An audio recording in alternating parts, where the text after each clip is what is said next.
تخيل إن في صوت بشري سمعوا الله من فوق 7 سماوات ونزل فيه قرآن يتلى ليوم الدين.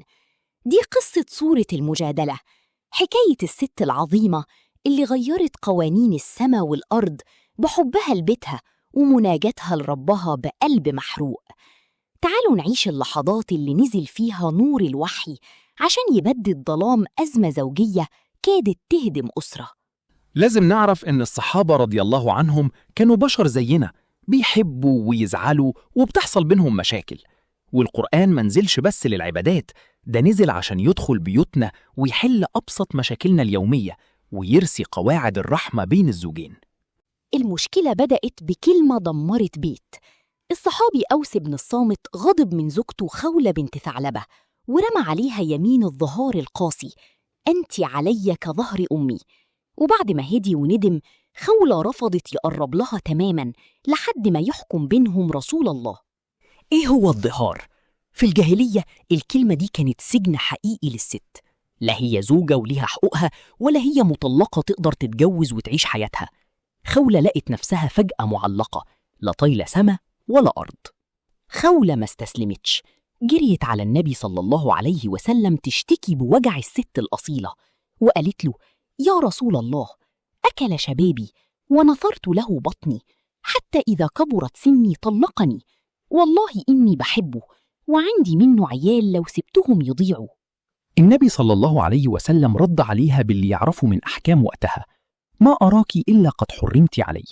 لكن خولة فضلت تجادل باحترام وتكرر شكواها وترفع عينيها للسماء وتقول بدموع: أشكو إلى الله فاقتي ووحدتي. وفجأة نزل الوحي: قد سمع الله قول التي تجادلك. السيدة عائشة كانت مبهورة وبتقول: سبحان من وسع سمعه الأصوات.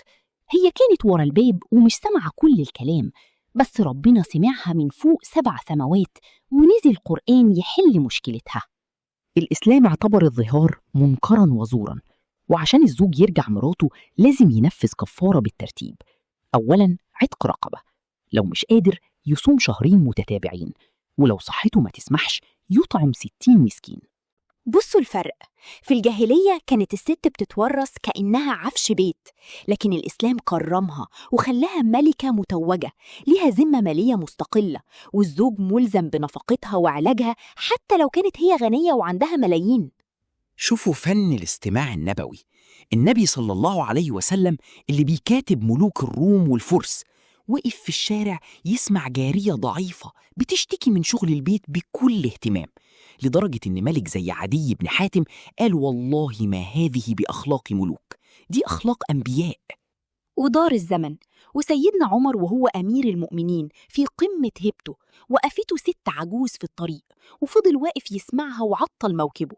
ولما الناس استغربوا قال لهم: دي خولة اللي ربنا سمع كلامها من فوق 7 سماوات، ألا يسمع لها عمر؟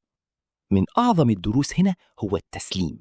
مش لازم عقلك يستوعب كل حكمة في الدين 100% عشان تنفذ. عقولنا قاصرة، وعلم ربنا هو المطلق والحاكم. لو قال حرام يبقى سمعنا وأطعنا.